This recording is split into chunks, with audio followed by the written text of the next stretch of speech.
7 দিনের মধ্যে ছাত্রলীগ নিষিদ্ধ সহ মাহমুদুর রহমানের ঐতিহাসিক 7 দফা দাবি। দর্শক, আপনারা সেই দাবির সাথে একমত কিনা জানাবেন।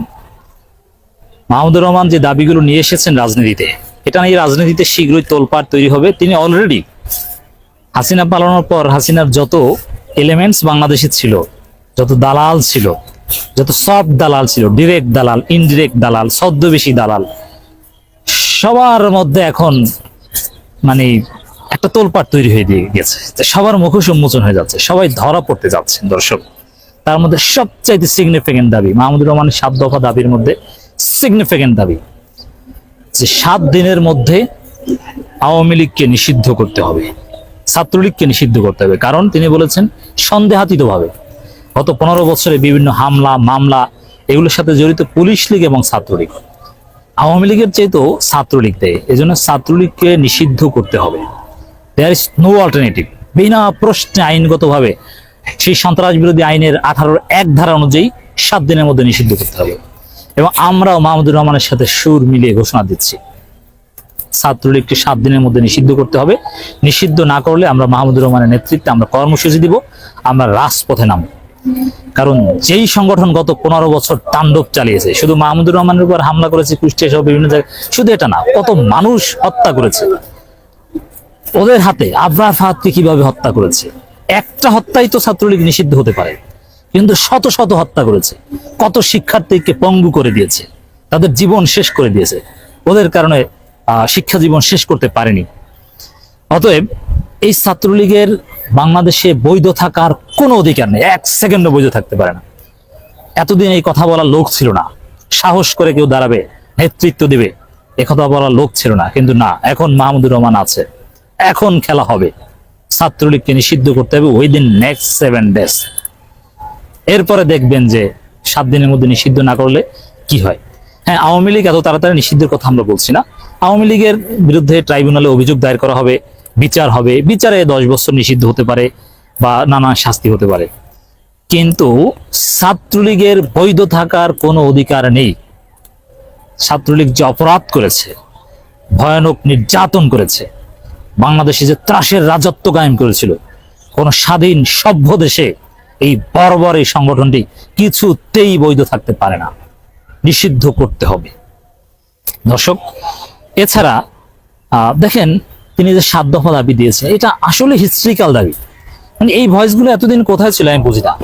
মাহমুদুর রহমান আসতে দেরি করেছে, তাকে জেল খাটতে হয়েছে, এখন 7 দফা নিয়ে কথা হচ্ছে, এতদিন কোথায় ছিল? তিনি এই চিকিৎসার জন্য আলাদা কমিটি গঠন করার কথা বলেছেন, আহতদের জন্য তাদেরকে বিভিন্নভাবে পুনর্বাসন করতে হবে, সেখানে স্বাস্থ্য উপদেষ্টাকে রাখতে হবে, অর্থ উপদেষ্টাকে রাখতে হবে, শিল্প উপদেষ্টা আদিলুর রহমান মানবাধিকার কর্মী রাখতে হবে, মাহফুজ আলম ব্যক্তিগত সহকারী ডক্টর ইউনূসের তাকে রাখতে হবে।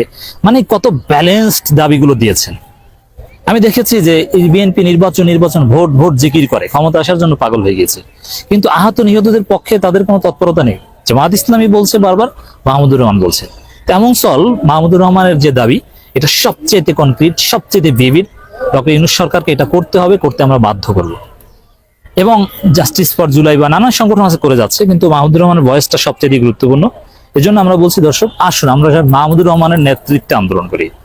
এই সরকারের মাধ্যমে জনগণের আশা আকাঙ্ক্ষার প্রতিফলন হবে, আমরা সেটা করব ইনশাআল্লাহ। এছাড়া বঙ্গবন্ধু এভিনিউর নাম করতে হবে শহীদ আবরার এভিনিউ। শেখ মুজিবের নামে কোনো স্থাপনা থাকতে পারবে না, কারণ শেখ মুজিব ফেসিবাদের আইকন। আমি যেখানে দাঁড়িয়ে আছি এই এলাকাটাই হচ্ছে শেখ মুজিবকে কাল্ট করার একটা জায়গা।